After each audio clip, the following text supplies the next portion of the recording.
പ്രാദേശിക എതിർപ്പ് രൂക്ഷമായതിനെ തുടർന്ന് ഒറ്റപ്പാലത്തെ കോൺഗ്രസ് സ്ഥാനാർത്ഥി ശാന്ത ജയറാമിനെ മാറ്റാൻ സാധ്യത. മഹിളാ കോൺഗ്രസ് നേതാവ് ഷാനിമോൾ ഉസ്മാനെ പകരം സ്ഥാനാർത്ഥിയാക്കുമെന്നാണ് സൂചന. സ്ഥാനാർത്ഥിയായി പ്രഖ്യാപിക്കപ്പെട്ടിട്ടും തെരഞ്ഞെടുപ്പ് പ്രവർത്തനത്തിൽ നിന്നുൾപ്പെടെ പ്രവർത്തകർ വിട്ടുനിന്ന സാഹചര്യത്തിലാണ് ശാന്ത ജയറാമിനെ മാറ്റുന്നതെന്നാണ് സൂചന.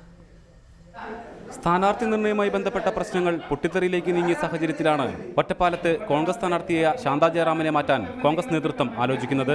ശാന്ത ജയറാമിനെ സ്ഥാനാർത്ഥിയെ പ്രഖ്യാപിച്ചിട്ടും കോൺഗ്രസ് ബ്ലോക്ക് മണ്ഡലം കമ്മിറ്റികൾ തെരഞ്ഞെടുപ്പ് പ്രവർത്തനത്തിൽ നിന്ന് വിട്ടുനിൽക്കുകയും പ്രത്യേക കൺവെൻഷൻ വിളിച്ചു ചേർക്കുകയും ചെയ്തിരുന്നു. കഴിഞ്ഞ ദിവസം പ്രചരണത്തിനിറങ്ങിയ ശാന്ത ജയറാമിനൊപ്പം പ്രധാന നേതാക്കൾ ആരും ഉണ്ടായിരുന്നില്ല. ഇവർക്കായി ചുമരെഴുത്തോ ബോർഡുകളോ സ്ഥാപിക്കാനും പ്രവർത്തകർ തയ്യാറായില്ല. ഇതേ തുടർന്നാണ് ഇവരെ മാറ്റി മഹിളാ കോൺഗ്രസ് നേതാവ് ഷാനിമോൾ ഉസ്മാനെ സ്ഥാനാർത്ഥിയാക്കാൻ കോൺഗ്രസ് നേതൃത്വം ആലോചിക്കുന്നത്.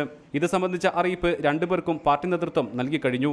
ഇതിനിടെ CPIM സ്ഥാനാർത്ഥി P. ഉണ്ണിയെ സഹായിക്കാൻ DCC പ്രസിഡന്റ് CV ബാലചന്ദ്രൻ ആരോപണ വിധേയനായ വ്യവസായി VM രാധാകൃഷ്ണനുമായി ഒത്തുകളിച്ചതിന്റെ ഫലമാണ് ശാന്ത ജയറാമിന്റെ സ്ഥാനാർത്ഥിത്വമെന്നാരോപിച്ച് വിമത വിഭാഗം രംഗത്തെത്തിയിരുന്നു. പുതിയ തീരുമാനത്തോടെ വിമതർക്കിടയിലും അഭിപ്രായ ഭിന്നത രൂക്ഷമായി. സ്ഥാനാർത്ഥി മാറിയ സാഹചര്യത്തിൽ പാർട്ടിയുമായി സഹകരിക്കണമെന്ന് ഒരു വിഭാഗം വ്യക്തമാക്കുമ്പോൾ പ്രാദേശിക നേതാക്കളെ അവഗണിച്ചതിൽ പ്രതിഷേധിച്ച് മാറി നിൽക്കാനാണ് മറുവിഭാഗം തീരുമാനിച്ചിട്ടുള്ളത്. റിപ്പോർട്ടർ, പാലക്കാട്.